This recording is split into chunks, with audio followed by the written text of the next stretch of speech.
Dear learners, आप ये जानते हैं कि पृथ्वी अपने अक्ष पर पश्चिम से पूर्व की तरफ घूर्णन करती है। यह घूर्णन एक बल उत्पन्न करता है जो सदैव हवा के लंबवत अर्थात दाब प्रवणता बल के ठीक विपरीत दिशा में कार्य करता है। इसे भूव्यावर्ती बल जियोस्ट्रोफिक फोर्स कहते हैं। इसकी खोज फ्रांसीसी गणितज्ञ एवं भौतिक विज्ञानी गॉस्पार्ड गुस्टाव डी कॉरियोलिस ने की थी, जिनके नाम पर इस बल को कॉरियोलिस बल भी कहते हैं। डियर लर्नर्स, ध्यान रखें, हवा को उत्पन्न करने वाला या हवा में गति को उत्पन्न करने वाला एकमात्र बल दाब प्रवणता बल है। ठीक है। कॉरियोलिस बल हवा की गति को नहीं बदलता है, अपितु हवा की दिशा में विक्षेप उत्पन्न करता है। यह बल बहुत ही महत्वपूर्ण है क्योंकि यह मौसमी प्रारूपों को, समुद्री जलधाराओं और वायु परिवहन को प्रभावित करता है। सरल शब्दों में, कॉरियोलिस प्रभाव के कारण पृथ्वी के चारों तरफ लंबी दूरी की यात्रा करने वाली हवाएं या एरोप्लेन्स यानी विमान एक सीधी रेखा के विपरीत हमें एक वक्राकार मार्ग यानी एक कर्व्ड पाथ पर चलते हुए या घूमते हुए प्रतीत होते हैं। कारण स्पष्ट है, पृथ्वी की घूर्णन गति अलग अलग अक्षांशों पर अलग अलग होती है। भूमध्य रेखा पर पृथ्वी की घूर्णन गति लगभग 1667 यानी 1667 किलोमीटर प्रति घंटा होती है। यह गति घटते घटते ध्रुवों पर शून्य हो जाती है। घूर्णन के दौरान भूमध्य रेखा पर एक बिंदु को ध्रुव पर एक बिंदु की तुलना में एक बड़ी दूरी को तय करना पड़ता है। इस वजह से भूमध्य रेखा पर पृथ्वी की घूर्णन गति सबसे अधिक होती है। आप यह भी जानते हैं कि गति दूरी और समय का अनुपात है। आइए आप इसको इस तरह से समझें कि पृथ्वी का एक घूर्णन 24 घंटे में पूरा होता है। ओके, यदि आप उत्तरी या दक्षिणी ध्रुव से ठीक 1 फुट की दूरी पर खड़े हुए हैं तो इसका मतलब यह हुआ कि लगभग 6 फीट परिधि वाले घेरे में आपको एक घूर्णन पूरा करने में 24 घंटे का ही समय लगेगा। लेकिन पृथ्वी की घूर्णन गति यहाँ पर 0.00008 किलोमीटर या 0.00005 मील प्रति घंटा होती है। आप यह भी जानते हैं कि भूमध्य रेखा पर भी पृथ्वी के एक घूर्णन में लगने वाला समय 24 घंटे ही है, लेकिन यहाँ पर हम पूरी पृथ्वी की परिधि की यात्रा कर रहे हैं जो लगभग 40,075 किलोमीटर या 25,000 मील है।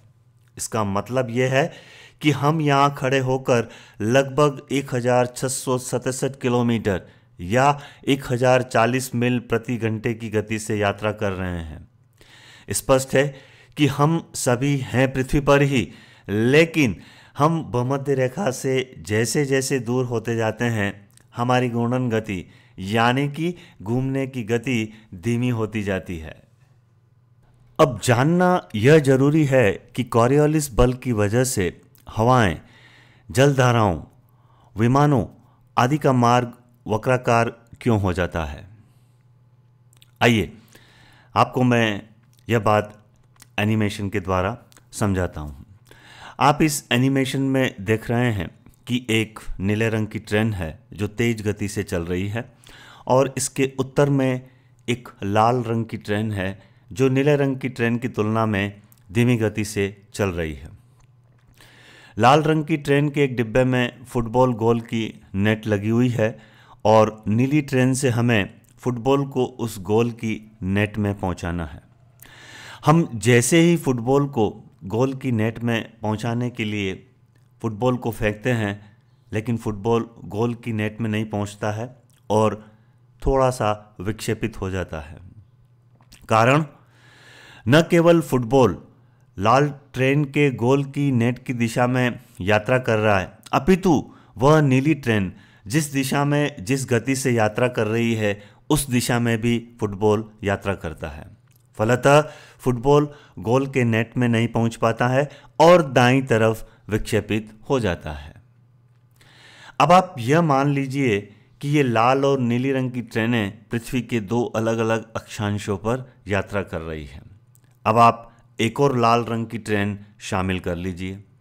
लाल रंग की एक ट्रेन कर्क रेखा पर और दूसरी लाल रंग की ट्रेन मकर रेखा पर तथा नीली रंग की ट्रेन भूमध्य रेखा पर यात्रा कर रही है। दोनों लाल ट्रेनों की गति नीली रंग की ट्रेन की गति से कम है, क्योंकि आप ये जान गए हैं कि भूमध्य रेखा से दूर जाने पर हमारे घूर्णन की गति कम होती जाती है। यद्यपि दोनों ही लाल ट्रेन्स नीली ट्रेन्स की तुलना में धीमी गति से यात्रा कर रही है, लेकिन ऊंचाई से देखने पर ऐसा प्रतीत होता है कि ये सभी ट्रेन्स एक समान गति से यात्रा कर रही हैं। कॉरियोलिस बल के अस्तित्व का पता हमें तब चलता है जब हम ऊंचाई से इस एनिमेशन को देखते हैं। आप देखिएगा कि इस एनिमेशन में हम नीली ट्रेन से जब फुटबॉल को उत्तर एवं दक्षिण गोलार्ध में यात्रा कर रही लाल ट्रेन्स के गोल के नेट में फेंकते हैं तो हमारी फुटबॉल गोल के नेट में न पहुंचकर विक्षेपित हो जाती है। आप देख सकते हैं कि यह विक्षेपण उत्तरी गोलार्ध में फुटबॉल की दिशा के दाईं तरफ और दक्षिणी गोलार्ध में फुटबॉल की दिशा के बाईं तरफ होता है। यह विक्षेपण कॉरियोलिस बल के प्रभाव के कारण होता है।